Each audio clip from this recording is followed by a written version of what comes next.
ओंकारं बिंदु संयुक्तेन नित्यं ध्यायन्ति योगिनः कामदं मोक्षदं चैव ओंकाराय नमो नमः। 74th रिपब्लिक डे पे विद्यालय प्रांगण में उपस्थित सभी अभिभावक, स्टाफ मेंबर्स, प्यारे बच्चों, मैं विद्यालय परिवार की ओर से आए हुए सभी अभिभावकों का हृदय की गहराई से स्वागत करता हूं, अभिनंदन करता हूं। आप सभी हमारे मेहमान हैं। मेहमान मोतियों से महंगे बताए जाते हैं। आज का दिन अभी जो प्रोग्राम हुआ, बेटे शांति से, ये जो उत्सव है हमारे देश के लिए सबसे बड़ा उत्सव होता है और आज के दिन दो उत्सव हैं। रिपब्लिक डे का उत्सव भी है, दूसरा बसंत पंचमी का उत्सव भी है। खासकर ज्ञान के क्षेत्र में बसंत पंचमी का बहुत बड़ा महत्व होता है। इस दिन मां शारदा भगवती सरस्वती का अवतरण दिन माना जाता है। प्राचीन काल में जब गुरुकुल व्यवस्थाएं थी तब इस दिन विद्यारंभ का दिन कहा जाता था। बच्चा जब 5 साल का हो जाता था तब उसका विद्यारंभ संस्कार किया जाता था, गुरुकुल में विद्या अध्ययन के लिए भेजा जाता था। इस समझ को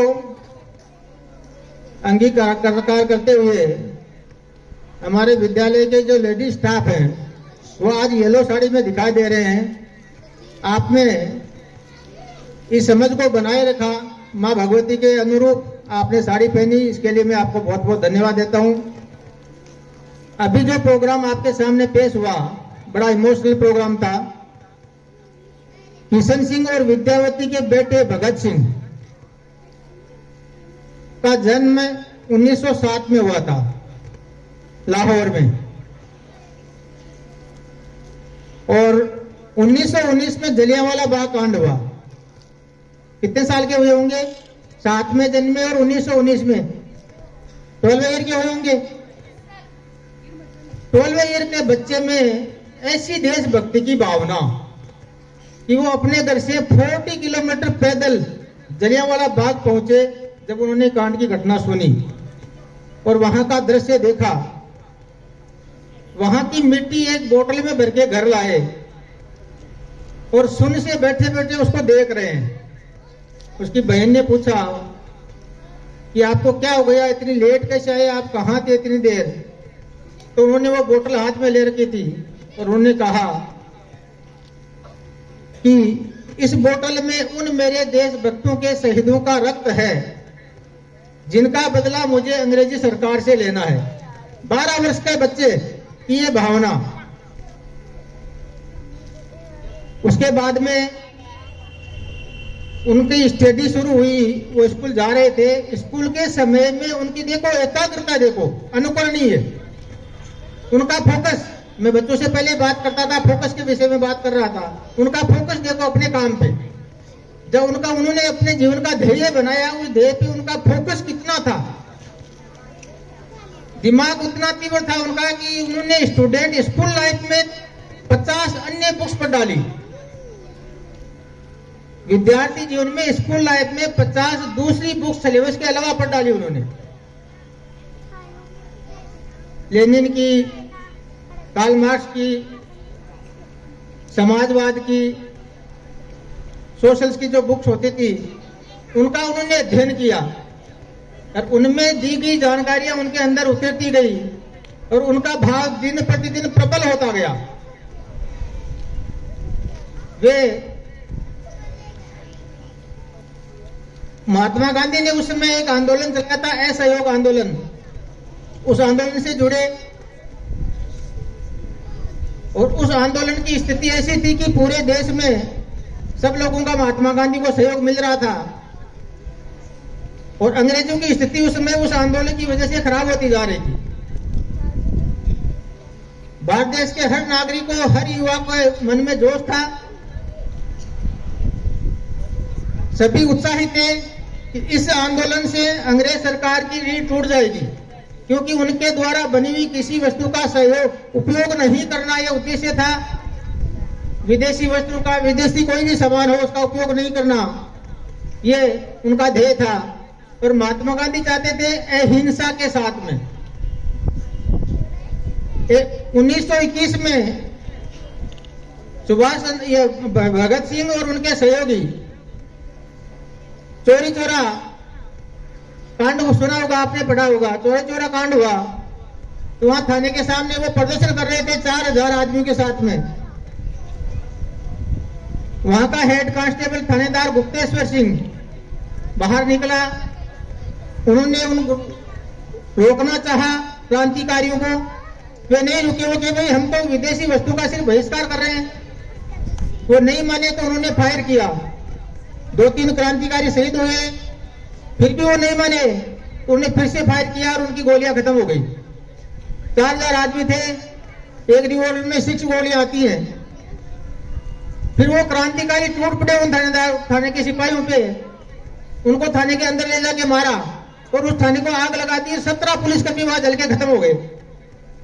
महात्मा गांधी इस घटना से बहुत दुखी हुए और उन्होंने ये आंदोलन वापस ले लिया। आंदोलन वापस लेने से भगत सिंह को बड़ा आहत लगा और उसके बाद 2 दल बन गए, एक गरम दल और एक नरम दल।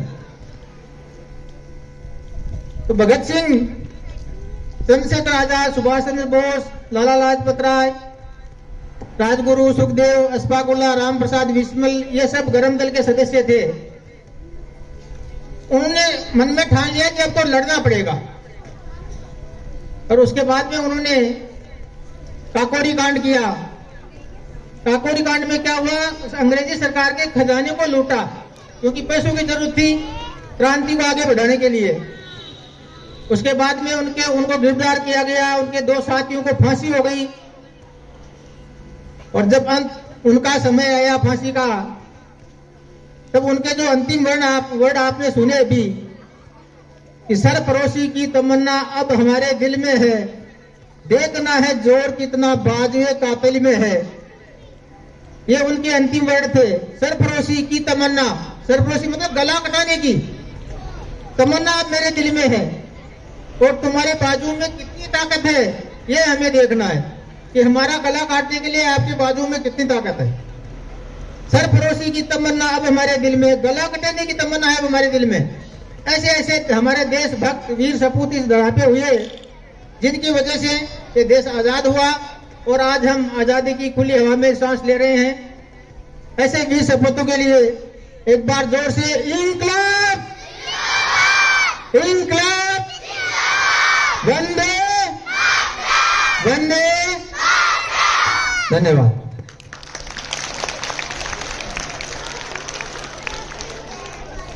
अब वर्तमान की प्रिपरेशन में थोड़ी सी 2 मिनट की बात और करेंगे। ये तो हमारे वीर सपूतों की बात थी, और आज हर कोई चाहता है कि भगत सिंह, राजगुरु, सुखदेव, राम प्रसाद, अशफाक उल्लाह जैसे देशभक्त हो, पर मेरे घर में न हो, पड़ोसी के घर में हो। यह समस्या बड़ी होती जा रही है। मैं बात कर रहा था कि आज बसंत पंचमी, मां भगवती का अवतरण दिन है, विद्यारंभ का दिन है। वर्तमान समय में जो देखा जा रहा है कि बच्चों में संस्कार में जो गिरावट आ रही है, उसका कारण क्या है, उसके जिम्मेदार कौन है? स्कूल, परिवार, समाज, माता पिता, कोई तो उसका जिम्मेदार है। हमारे पालन पोषण के तरीके में निश्चित रूप से कोई अंतर आया है, फर्क आया है। कुछ एक घटनाएं अंदर से हिला देने वाली हो रही हैं। अभी जयपुर में ताजा यह घटना हुई, एक अनुज नाम के इंजीनियर भतीजे ने अपनी ताई का हथौड़े से सिर फोड़ के मर्डर कर दिया। पढ़ा होगा आप लोगों ने, कुछ ही दिनों की बात है। और फिर श्रद्धा मर्डर कांड की स्टोरी को देख के मार्केट गया और मार्केट से मार्बल कटर लेके आया। उस मार्बल कटर से उसके काट काट के टुकड़े किए, ट्रॉली बैग में भरा, गाड़ी के डिक्की में रखा, जंगलों में फेंक दिया टुकड़ों को। इतनी संवेदनहीनता जो आज के बच्चों में आ रही है, एक बार पहले मैं आपको बताया था, 2-4 साल पहले एक बार बताया था शायद मैंने, कि गुजरात के राजकोट में एक स्कूल अध्यापिका जयश्री बेन अपने इकलौते बेटे को पढ़ाने के लिए, स्कूल अध्यापिका थी चूंकि, अपने इकलौते बेटे को पढ़ाने के लिए अच्छी से अच्छी स्कूल का चुनाव किया, अच्छी तालीम दिलाई, बच्चा पढ़ लिख के सफल भी हुआ, प्रोफेसर बन गया,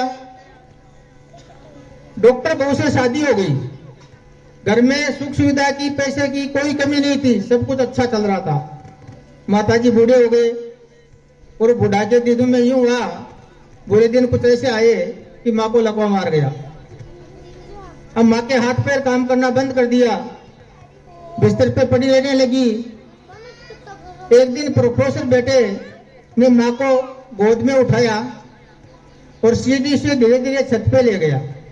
माँ को लगा कि बेटा मुझे धूप दिखाने छत पे ले जा रहा है, मेरा बेटा मेरी कितनी फिक्र करता है, मेरा बेटा कितना अच्छा है।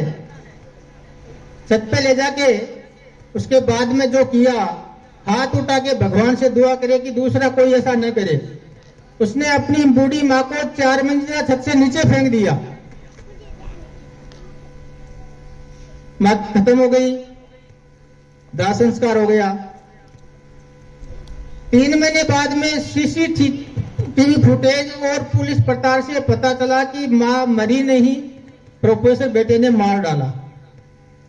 जब उसको अरेस्ट करके पुलिस थाने लाया गया और उससे पूछा गया तो उसके बयान थे कि मैं माँ की बीमारी से तंग आ गया था, इसलिए इस आफत से पीछा छोड़ना चाह रहा था। अब ये जो विकृत मनोवृत्ति, ऐसी एक घटना नहीं है, अनेक घटनाएं हो रही हैं। सूरत की चंपाबेन हो, बॉम्बे के श्रीवास्तव हो या जयपुर की सरोज हो, ऐसी अनेक घटनाएं हो रही हैं। उन परिवारों में हो रही हैं जिनके समृद्ध परिवार और अपने बच्चों को अच्छी तालीम दिलाई है, अच्छी जगह पढ़ाया है। तो अब सोचना यह जरूरी है कि हम अपने बच्चों को किस तरह से अपने इस ढांचे में डालें कि वो संस्कारवान बने। आज देखा जा रहा है, अभी 2-3 दिन पहले ही मेरे सामने एक एग्जाम्पल आया। एक अभिभावक अपने नन्हे से बच्चे को गोद में लिए स्कूल आए और वो बोले कि मैं इस बच्चे का एडमिशन कराना चाहता हूं न्यू सेशन में। बच्चे को नींद आ रही थी, 3 साल का पूरा नहीं हुआ था। उसको नींद से उन्होंने जगाया और उन्होंने कहा कि इस बच्चे को ABCD आ रहे हैं, कलर्स भी पहचान रहा है, एनिमल फ्रूट्स के नेम भी पहचान रहा है, ये सब उस बच्चे को सिखा दिया। पर मैंने जो जज किया, देखा, उसमें मैंने ये पाया कि उसको ये नहीं सिखाया कि हमारे मर्यादा पुरुषोत्तम राम थे, उन्होंने किस मर्यादा से जीना हमें सिखाया। हमारे भगवान कृष्ण ने हमें क्या संदेश दिया, हमारे रैदास जी, सूरदास जी, कबीर जी, तुलसीदास जी ने हमें क्या सिखाया। ये आजकल बच्चों को घर में नहीं सिखाया जा रहा है। कहते सिखाए जा रहे हैं घर में, छोटे से जन्मते बच्चे को ABCD बोलो, कहते बोलो बोलो, अरे वो तो बाद में बड़ा होगा तब सीख लेगा, स्कूल में जाएगा तब सीख लेगा। कम से कम ये जिम्मेदारी आप लोगों की, माता पिताओं की, अभिभावकों की और समाज की बनती है कि बच्चों को ऐसे संस्कार, हमने हमारे जो ऋषि महात्मा संत हुए हैं उन्होंने क्या उपदेश दिया, उन्होंने अपना कैसे जीवन यापन किया, किस परिस्थिति में रखे। विवेकानंद, स्वामी दयानंद के चरित्र के बारे में बच्चों को बताएं तो बच्चे वो संस्कारी रहे, अपने माता पिता के प्रति सजग रहे, समाज के प्रति अपने कर्तव्य को समझे। बच्चे को घर में और स्कूल में कोई ज्यादा अंतर नहीं रखा जा रहा है, या तो घर में बच्चों को अधिकतर तो रखा ही नहीं जा रहा है, छोटे छोटे बच्चों को हॉस्टल में डालते हैं। माता पिता से तारे जमी का वो फिल्म का दृश्य आप लोगों ने देखा होगा, जब माता पिता छोटे से बच्चे को हॉस्टल में लेके गए तो उस बच्चे ने कहा कि हे माँ, मुझे इस तरह इस भीड़ में मत छोड़ो, मैं लौटकर वापस भी न आ पाऊं। और फिर ऐसे बच्चे बड़े होके संवेदनहीन होते हैं, बहुत पछताना पड़ता है। स्वाभाविक है, जब हम समय पे करता था तब क्यों किया, अब कर क्यों पछताए। बोया पेड़ बबूल का तो आम कहां से खाए। ये कहावत चरितार्थ है, सत्य है। हमें समय पे बच्चों को घर में रोबोट की तरह प्रोग्राम मत करो। जब बच्चों को घर में रोबोट की तरह प्रोग्राम करेंगे और 20-25 वर्ष बाद में अपन चाहेंगे कि इसमें संवेदना, उस मशीन में संवेदना, स्नेह, प्यार, समर्पण मिले, तो ये संभव नहीं है। संस्कार बच्चों में तभी आ पाएंगे जब हम हमारे पूर्वजों के, हमारे सिद्ध महापुरुष, संत, महात्मा, क्रांतिकारी के आदर्शों का बच्चों से को अवगत कराएंगे, तो बच्चों में देश के प्रति, समाज के प्रति, परिवार के प्रति समझ बढ़ेगी। मैं आए हुए तमाम अभिभावकों और विद्यालय परिवार के समस्त स्टाफ मेंबर से आग्रह करता हूं, निवेदन करता हूं कि आप इस बात का पुरजोर ध्यान दें कि अपने बच्चे संस्कार विहीन नहीं हो, ताकि हमें आगे आने वाले समय में चंपाबेन सरोज जैसी घटनाओं को नहीं देखना पड़े। हमारे ग्राम के पूर्व सरपंच साहब हरचंद जी झाजरी जी पधारे हैं, उनसे मैं निवेदन करता हूं कि वो आगे पधारे। जोरदार तालियों से स्वागत, अभिनंदन। विद्यालय परिवार तहे दिल से आपका स्वागत करता है। आप आगे की पंक्ति में विराजमान हो, आपका बहुत बहुत आभार। पुनः आए हुए अभिभावक, सभी विद्यालय परिवार से जुड़े हुए सभी अभिभावकों, जागरूक अभिभावक हैं, वो ही विद्यालय पहुंचते हैं, इसलिए आपका हृदय की गहराई से बहुत बहुत धन्यवाद, साधुवाद। ये विद्यालय आपका है, आपका स्नेह और प्यार हमें यूं ही मिलता रहे।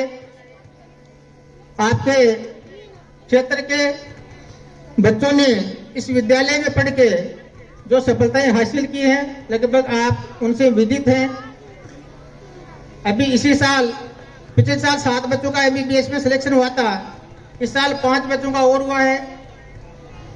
बच्चे जोरदार तालियां बजाकर अपने भाइयों का हौसला उत्साहवर्धन करें। बड़ी सफलता हमें इस साल 4 बच्चों का CA में भी सिलेक्शन हुआ है। अपने दाता से 2 बच्चियां हैं, अक्षिता अग्रवाल जिसने इंटरमीडिएट क्लियर किया इस बार, और वो एक क्या नाम,